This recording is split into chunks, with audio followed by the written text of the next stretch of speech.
Mga kababayan, mga katambay, kamusta po ang lahat? Si Kamanong po, dito po sa Tambayan mga kababayan, nagbabalik po muli para po magkomento po sa inyo. Magandang araw po, tanghali, hapon, gabi. Madaling araw po sa atin lahat, saan man sulok ng ating bansa at saan man sulok ng mundo. Naway maingatan po tayo mga kababayan. Ito po, komentuhan po natin mga tambay. Talagang iba na po ang panahon natin ngayon.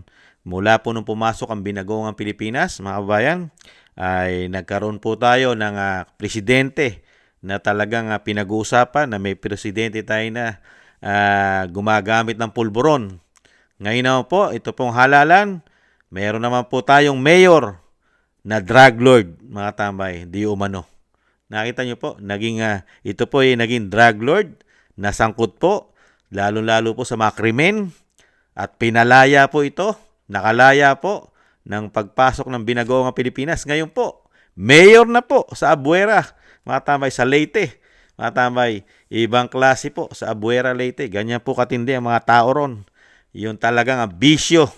Yung bisyo po na illegal, di umano, itong pulburon.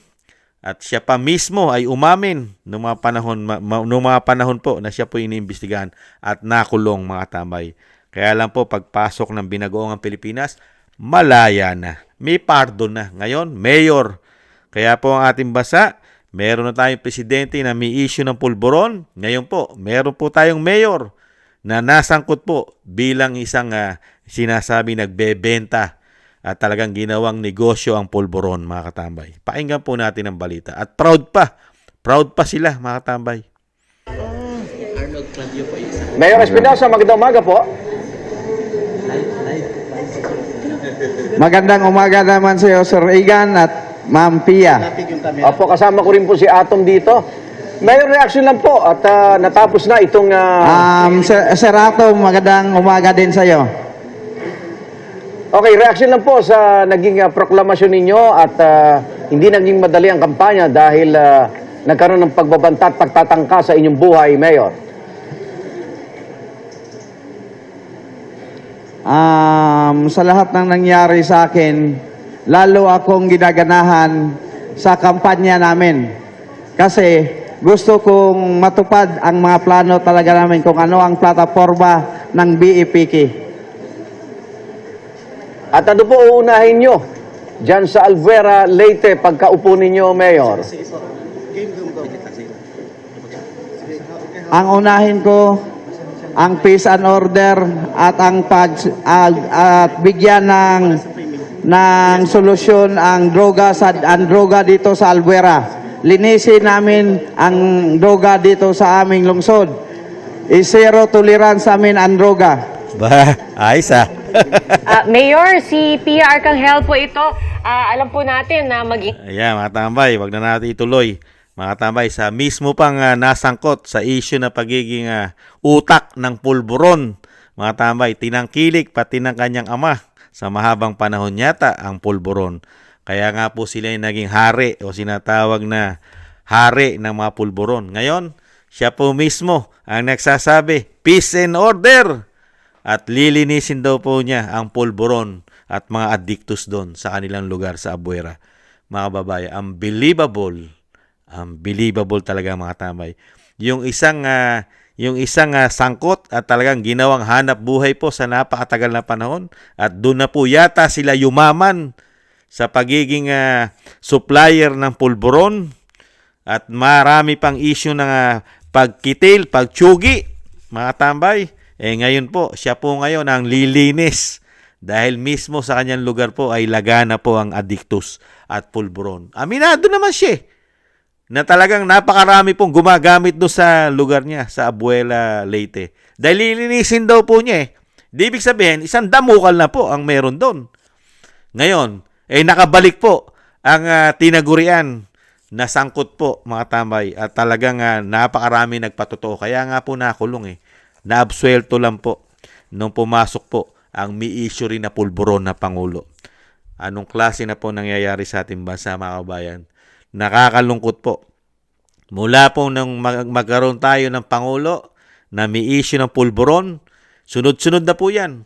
Magkakaroon na rin po tayo. Dire-diretso na po yan, mga tambay. Talagang welcome na welcome po ang mga may issue at involved sa pulburon sa ating bansa. Nagkakapwesto pa sa gobyerno. Kasalanan din po natin yan. Tayo po ang may kasalanan. Dahil po binoboto yata nila. Tama, ng mga taga-Abuera. Sila po. Proud na proud pa po yata yung mga taga-Abuera Leyte na nagkaroon na naman sila ng isang mayor, mga kabayan, na isang araw o sinasabing ng mga panahon na sila po ay ginawa po nilang negosyo yata yung bisyo na yan, mga kabayan. Nakakalungkot, ano? Ibang klase. Lahat po ng ginawa ni dating Pangulong Duterte, ganito lang po ang mahihita natin. Yung 6 na taon na talagang puspusan, mabawasan, matigil na yung mga sinasabing masamang bisyo na yan, yung pulburon. Ngayon, nagbabali ka na naman po mismo po ang mga sangkot ay nagiging hari na naman at makapangyarihan na naman, mga kababayan. Nakakalungkot po. Ano po masasabi niyo, mga kababayan, sa mga ganito pong naglalabasan ngayon? Mga tambay, saan po patutungo ang ating bansa? Hindi kaya ang ating bansa, magulat na lang tayo paggising natin ay para na tayong Mexico? Narco-politics na naman ang ating bansa.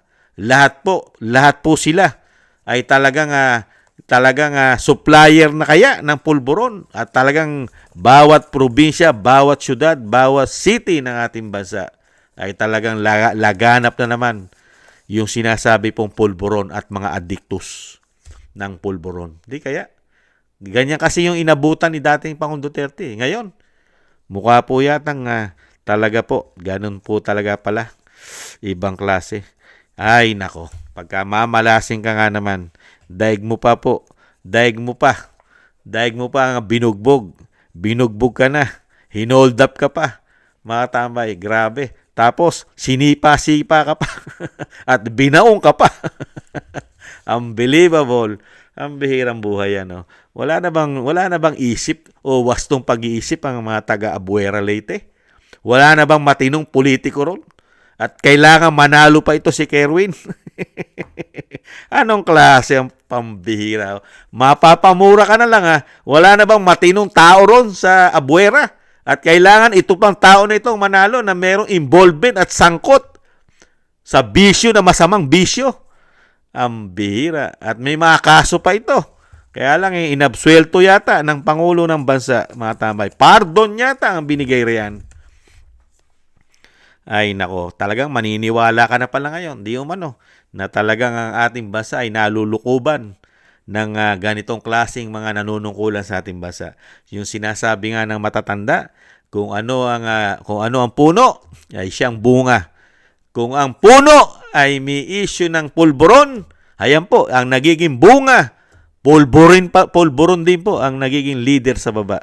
Unbelievable. Nakakalungkot po, mga tambay. Yan po, nakaka-high blood lang, mga tambay, ang nangyari sa ating bansa. Napakahirap na ng sitwasyon ng ating bansa. Tapos, makakabalita ka pa na nagbabali ka na naman at nagiging leader pa ang mga involved sa pulburon. Nakakalungkot lang. Sobrang hirap na. Nandiyan pa. Kasama pa natin ang mga addictus, mga drug lord na yan, mga kriminal, mga makakaliwa. Ay, nako. Laganap na naman mga hold up dito, kidnap dito. Ay, nako. Saan pa kaya tayo pupuntahan? Saan pa kaya tayo pupunta at sisiksik ngayon? Na ligtas pa kaya ang ating bansa ngayon? May tuturing pa bang safe ang ating bansa ngayon? Ligtas pa kaya? Sa lahat ng klase ng kasamaan, bisyo, ay ligtas pa ba ang ating bansa? At ligtas pa ba ang ating mga anak? Yun ang malaking tanong. Ang ating mga anak kaya ay ligtas pa sa ating bansa, lalo sa bisyo na pulburon. Unbelievable. Nakakalungkot po, mga tambay. Yan lang po, mga tambay. Nakaka-high blood. Makabalita ka ng ganito. Yung dapat ay mga nakakulong, ngayon nagsisilbi pa. Yung dapat ay magdusa sa mga ginawa nila. Ngayon, mga tambay, talagang binigyan pa ng kapangyarihan maghari sa kanilang probinsya, sa bayan nila, sa Abuela Leyte. Nakakalungkot, Napakamalas ng dinanas ng mga Pilipino tayo. Napakamalas naman natin. Hindi tayo sinuwerte. Sinuwerte na nga tayo. Isang beses lang tayo sinuwerte, tapos bagsak na naman. Ay, nako. Nakakalungkot. Nakakati ng ulo.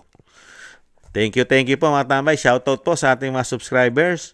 Maraming salamat po. Ingat-ingat po kayo. Ngayon po, nakita po natin, nagbabalikan na naman po ang mabubuting tao sa ating bansa. Mga sangkot sa pulburon. Ngayon, makapangyarihan pa. Talagang dapat na po talaga tayo mag-ingat ng doble. Mga kababayan, ingat-ingat po. At syempre po, thank you rin po sa mga nagbibigay po ng biyaya sa inyong likod. Thank you po. Shoutout po, Kingston 123 ng Hong Kong, Eric Hershon ng Canada, Jake Yahoo 4531 ng Maisog, California, USA, Gina Ray Solidides ng Berlin, Germany, Julieta Celona ng Sydney, Australia, Baby Roman at Ate Isa ng Cagayan, si Jem Aris ng United Arab Emirates, Jobilin Watanabe ng Japan, ako si Phil Am, at si Annie Jo. Thank you po mga tambay sa mga biyayang pinagkakalob. Maraming salamat po. At syempre po sa mga nakagusto po ng Tambayang Makabayan sa YouTube at TikTok. At ganun din po sa mga nagko-comment, like, share, and subscribe. Maraming salamat po. At syempre po, yung panalangin at dasal po ay kailangan po natin, lagi po natin isama ang dating Pangulong Duterte at ang ating Vice President na maingatan po sila, mga kababayan. Dahil ngayon po, nakita po natin talagang pursigido na po sila na talagang pabagsakin na po talaga ang pamilya Duterte na yung tinuturing nilang tinik sa kanilang mga sinasabing kapangyarihan na ayaw nang mawala sa kanila. Ingatan nawa po sana ang mga Duterte. At thank you po mga tambay. Thank you po sa lahat. At syempre po, ingat po tayo. Doble ingat po tayo. At pati po ang ating mga anak ay ingatan po natin, mga kabayan. Ingat po. Mahirap na po ang sitwasyon sa ating bansa.